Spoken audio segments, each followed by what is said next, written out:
Bonjour à tous et à toutes, ici Nicolas de Montréal. On est jeudi, c'est la fin de la journée. Ma semaine de travail est terminée. Mais c'est étrange parce que cette semaine, j'ai pas le goût de finir parce qu'en fait, j'ai travaillé pour moi. Surtout, j'ai eu quand même quelques contrats, mais j'ai surtout travaillé sur mon projet personnel de nouveau site internet. Et aujourd'hui encore, j'ai beaucoup avancé. Là, j'ai terminé de mettre en place l'étude de cas de Joanne Lazure. J'ai fait aussi ma page contact, j'ai fait aussi ma page à propos, que j'ai remanié un peu de mon site qui est déjà en ligne, championweb.ca. Je l'ai juste changé un peu le phrasé.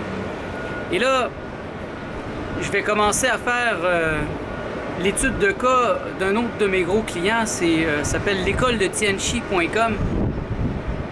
C'est une autre Joanne Terrien. Et ma relation professionnelle avec elle est quand même presque aussi longue qu'avec celle de Joanne. Ça fait au moins 6 ans que je travaille avec elle et son mari et son équipe. J'ai vu grandir ce projet, l'école de Tianchi, quand Joanne Terrien est venue me voir. Il n'avait rien, elle venait juste de terminer de travailler comme infirmière. Et là, elle se lançait dans l'enseignement du Tianchi, qui est une technique d'harmonisation énergétique assez avancée. Et moi, j'ai vu les balbutiements. On a commencé par un petit site internet et là, ça a grandi et maintenant, c'est devenu une école. L'école de Tianchi. Ils ont déménagé dans la campagne et là, ils donnent des cours régulièrement. Donc, je vais me mettre au travail là-dessus. Peut-être la semaine prochaine. Peut-être en fin de semaine, je sais pas, mais là, pour moi, la semaine de travail est terminée, donc c'est le temps de déconnecter, de penser à autre chose. Ça va être difficile parce que je suis très inspiré. C'est arrivé quelquefois cette semaine en soirée que je retournais travailler sur mon site. Et ça, c'est un bon signe. C'est le signe que j'aime ça et que c'est un plaisir. Je découvre un thème que j'ai acheté qui s'appelle Zephyr. C'est un thème WordPress dans le style Material Design. Il y a plein de choses que je découvre et c'est vraiment intéressant. Je passe à travers et ça va beaucoup m'aider pour d'autres contrats parce que une fois que je connais un thème WordPress, alors là, je peux l'exploiter à fond. On vient d'aller se baigner, moi et Martha. C'est une journée vraiment chaude aujourd'hui, c'est incroyable. Mais grâce à mon air climatisé cette année, c'est tout en douceur que je passe à travers l'été. Je me rappelle, les dernières années, c'était assez souffrant. Une chance que j'avais mon jardin, mais il y a des moments très difficiles dans un appart quand il n'y a pas d'air climatisé. Et je me rappelle, c'était vraiment difficile de travailler, de faire des choses quand il faisait chaud partout. Ici, ben, il suffit de mettre l'air climatisé, puis la maison se rafraîchit. Et on s'en rend moins compte qu'il fait très très chaud. Tantôt, on est allé à la Place des Arts, moi et Martha, et il faisait tellement chaud. On a passé assez rapidement. On avait hâte de revenir à l'appartement.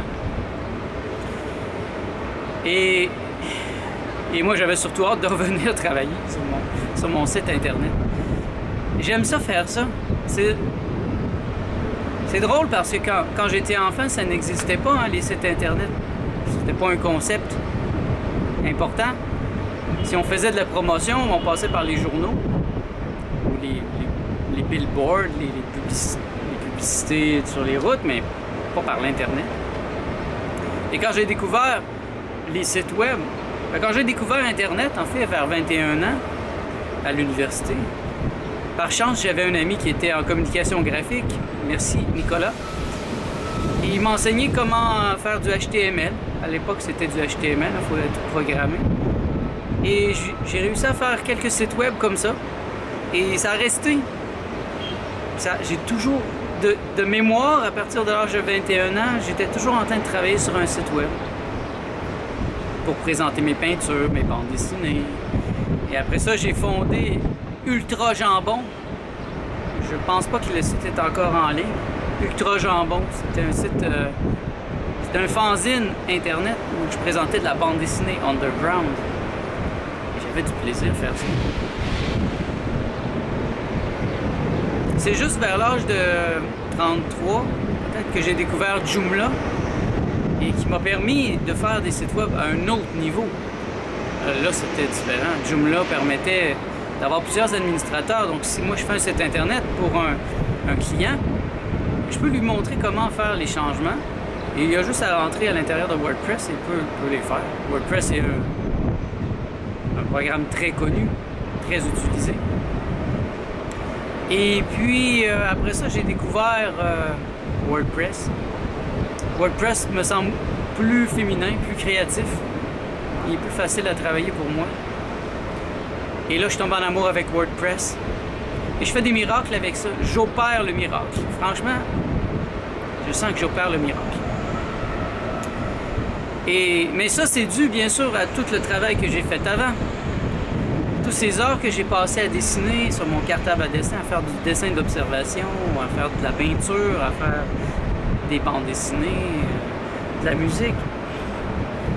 Mais ça me sert maintenant. Ça me permet d'être multimédia, de faire de la vidéo. Parce que la vidéo, ça fait pas longtemps que je fais de la vidéo quand même. Ça fait peut-être 3 ou 4 ans. C'est un nouveau médium, relativement. C'était pas accessible avant. Maintenant, c'est beaucoup plus accessible. Il suffit d'acheter une petite caméra et j'ai des programmes pour faire ça. Et j'ai grand plaisir. Et j'ai une bonne nouvelle. J'ai une cliente qui m'a écrit hier. Une nouvelle cliente. Et j'ai décidé de lui faire passer le test. Je me suis établi un système maintenant pour accueillir des clients, pour ne pas accueillir n'importe qui, mais ne pas perdre mon temps et bien les accueillir pour qu'ils se sentent en sécurité, confortables. Donc, j'ai une série de questions que j'ai posées. Maintenant, je ne vais pas juste accepter quelqu'un qui me dit « Combien tu charges pour un logo? » Je dis « Wow, wow, wow, wow. » Plus compliqué que ça, là. Surtout quand c'est l'image de marque de quelqu'un, comme là, cette nouvelle cliente veut que je fasse un site internet de formation en ligne. Et il y aurait probablement toute l'image de marque à faire, le logo, les photos, la vidéo, le coaching, c'est beaucoup de travail. Donc je peux pas mettre un prix comme ça facilement.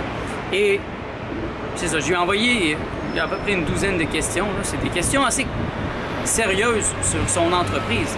Et quelle est la mission de votre entreprise? Quel est votre objectif? Pourquoi vous faites affaire avec moi? Quels sont vos objectifs en rapport à mes services? Quels sont vos concurrents? Pourquoi les gens vous choisiraient plus que votre concurrent? Vous voyez ce genre de questions que tout le monde devrait se poser s'il veut être compétitif dans son domaine. Et donc, vous voyez, comme ça, je vais démarquer tout de suite les gens qui ne sont pas sérieux, qui risquent de mal me payer, qui de toute façon vont chercher à avoir des gens qui ne cherchent pas cher. Je veux me positionner à un niveau où j'ajoute quelque chose. J'ai une valeur ajoutée et donc je peux charger un peu plus cher et pour la qualité que j'offre. Et donc je cherche des clients qui n'ont pas peur de payer en fait. Ceux qui ont peur de payer, ils comprennent mal que c'est un investissement qu'ils font sur eux-mêmes. Et s'ils travaillent bien, s'ils font bien cet investissement, ils vont le recevoir au centuple. Moi, je comprends ça. L'année passée, j'ai payé quelqu'un 2500$ pour qu'il me traduise un de mes livres. J'ai demandé son prix, il me l'a donné, j'ai payé ce prix. Et j'ai pas barguiné. Parce que il me semble que c'est important. C'est ça qu'il pense que ça vaut, ben je vais le payer. Et de toute façon, ça va me revenir. J'ai fait 0 cent pour l'instant avec ce livre traduit en anglais, mais il est là, il est prêt. Un jour, ça pourrait me rapporter gros. Parce que je crois en moi. Et ça, c'est important. Je veux des clients qui croient en eux, qui n'ont pas peur d'investir 1000$, 2000$, 4000$, sachant que ça va leur rapporter 10 000$. Ça va assurer leur survie pour les prochaines années. Ce genre de raisonnement est important. J'ai passé cette étape du début, où là, on accepte n'importe quel contrat à très peu de frais. Il faut grandir. Il faut grandir, sinon on reste toujours au même endroit. Et je tiens à avoir des clients qui sont beaux, qui me font confiance et qui vont faire affaire avec moi pour tout tout ce qu'ils ont, tous leurs besoins. Parce que s'il y a 3-4 graphistes, un webmess éparpillé, ça devient rapidement une grosse pizza. Un va choisir tel lettrage, l'autre va pas respecter la couleur, et ça devient vraiment horrible et souvent c'est démoralisant. Moi j'ai eu des clients comme ça, j'ai fait leur site, tout était parfait, tout était beau, et on avait fait des vidéos. Par exemple, on avait choisi la couleur orange, ça allait bien avec cette personne. Tout le site était orange, on avait fait toute l'image de marque dans ça, et on avait fait des vidéos orange pour vendre ses services avec du orange, beaucoup, c'est là son logo. Et là, quelqu'un lui dit que l'orange c'est pas très beau, qu'elle devrait mettre du vert parce que c'est la couleur du bonheur. Et là, cette femme qui manque de jugement m'a demandé de changer la couleur de son site parce que telle personne lui avait dit ça. Je dis, mais c'est pas la couleur que tu sentais à l'intérieur quand on a fait le site. Tu devrais sentir, tu devrais rester centré. Mais elle m'a pas écouté. Et là, cette vidéo était toute en orange, et là, son site était en vert, ses cartes étaient déjà imprimées en orange, et puis là, c'était comme... Finalement, elle a fini par partir. Elle n'était pas très satisfaite. Et je suis bien content qu'elle soit partie. Parce que je regarde son site à présent et c'est pas beau, ça manque de goût. Et j'ai eu des clients comme ça où j'ai donné mon maximum et ils sont partis pour des raisons X. Et là, je regarde leur site et c'est laid, ça manque de goût. Pourtant, ils avaient un bon webmess, quelqu'un qui portait attention. Mais souvent, il y en a qui pensent à l'argent en premier. C'est correct. Mais je pense que dans certaines choses, c'est pas l'argent qui devrait être en premier. C'est pas l'argent qui devrait être le plus important. C'est important, bien sûr, mais ça devrait pas être le plus important. Par exemple, si vous voulez faire votre site internet et que vous voulez payer 200$, c'est ridicule.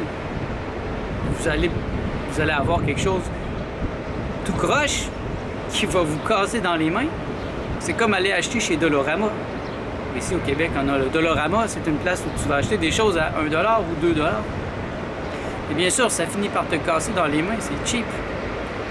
Et c'est la même chose. Il peut y avoir quelqu'un qui va vous faire votre logo pour 20$, mais ça va valoir 20$.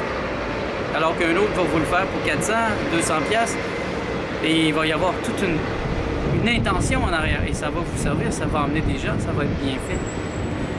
Et je pense que c'est important de bien faire les choses. Les détails sont importants parce que dans l'invisible, on ne peut pas se mentir. J'aime beaucoup, moi, l'allégorie de Socrate, c'est de Platon, de cette personne qui découvre une cape d'invisibilité. Non, un anneau. C'est un anneau d'invisibilité. Quand il tourne l'anneau, il devient invisible. Et là, ben, il est malhonnête, donc il va aller chez les gens voler, il va tuer des gens. Et ça, c'est une réflexion sur l'éthique. Si vous étiez invisible, et vous pourriez faire ce que vous voulez, le feriez-vous quand même, sachant que vous allez le savoir, votre conscience va être présente. Donc si je vais chez quelqu'un voler, sachant qu'il ne va jamais le savoir, je n'ai pas d'éthique. Si je me dis non, j'ai une éthique, je ne vais pas voler, même s'il ne me verra jamais, eh bien je n'irai pas. Et dans mon travail, il y a beaucoup d'éthique, et c'est une de mes grandes forces. Je ne fais pas semblant de mettre du temps supplémentaire, j'y vais à la seconde près, ben à la minute près. Seconde, c'est un peu trop là, mais à la minute près, parce que moi je trouve ça important et je sais que dans l'invisible on ne peut pas mentir et qu'il y a toujours des invisibles autour de moi. Il y a toujours des gens, des êtres, des guides, et que si je suis malhonnête, ça va me revenir en pleine face. Soyez honnêtes, mes amis, soyez surtout éthiques. L'éthique, c'est selon votre propre jugement, c'est pas ce que les autres pensent. La morale, c'est la loi des autres. L'éthique, c'est votre loi personnelle. Déterminez votre éthique. Créez-vous une éthique. Ayez un code d'éthique qui fait que même si personne ne vous voit, vous allez garder votre ligne. Et ça, c'est super important. Ça me semble essentiel. Dans mon domaine, surtout où je suis un travailleur autonome, je travaille chez moi, il n'y a personne qui me regarde, il n'y a personne qui me voit. Et je pourrais, bien sûr, augmenter, mettre des demi-heures supplémentaires. Mais en bout de ligne, l'énergie que je générerais comme ça, ce ne serait pas une bonne énergie. Donc, j'ai toujours été honnête. Et surtout parce que mes clients sont des médiums, c'est des gens qui voient dans l'invisible. Donc, je ne peux pas mentir à ces gens. Si on leur ment, ils en seront avertis. Et ça va avoir des répercussions. Moi, j'ai un client, son site c'est praticienénergétique.com. Lui, il est très, très sensible. Il travaille dans l'invisible, c'est un travailleur énergétique. Et il est allé dans l'invisible demander avec qui il devrait faire affaire pour son site Internet. Et là, mon nom a sorti, Nicolas Lehoux. Il a eu des doutes, et là, la voix a été insistante. Il a dit non, c'est Nicolas Lehoux, tu fais affaire avec lui. Et c'est pas la première fois qu'un client me dit ça. Dans l'invisible, j'ai des gens qui me réfèrent. Merci à tous, j'apprécie. Et c'est pas la première fois, comme je vous dis, qu'un client me vient, il me dit, moi, je suis entré en méditation, et là, j'ai demandé l'aide de mes guides, et là, ils m'ont donné ton nom. Oh, merci. Ça, pour moi, c'est une preuve d'harmonie, une preuve d'éthique, hyper éthique, pour que l'invisible m'envoie des clients. Et ça amène aussi l'idée qu'il y a un travail énergétique à faire avec ces gens-là, que c'est pas juste un site web. Ne voyez pas le monde comme juste matériel, comme juste deux dimensions. C'est toujours plus que ça. Si vous êtes en couple, si vous avez des enfants, il n'y a pas d'hasard. Ces gens sont là parce qu'ils l'ont décidé. J'ai choisi mes parents, j'ai choisi mes sœurs avant même d'entrer dans ce monde. Et je dois comprendre pourquoi maintenant. Et c'est la même chose avec mes clients. Je les reçois dans mon énergie et je les amène à grandir, même si souvent ils sont des super médiums, c'est des gens quand même très très doués. J'ai quelque chose qui les aide. J'ai des connaissances dans le domaine de la métaphysique, de la philosophie, qui viennent les appuyer et souvent qui mettent des mots sur ce qu'eux ressentent naturellement. Et bon, je pense que je vais retourner à l'intérieur. J'ai Martha qui m'attend. On va créer le souper. C'est une belle manière de le dire, n'est-ce pas? Et puis merci à tous d'être là. Merci à tous les invisibles d'être là aussi dans ma vie. Je bénis ce privilège de vous avoir, de vous savoir avec moi. Donc merci. On se revoit dans le prochain vlog.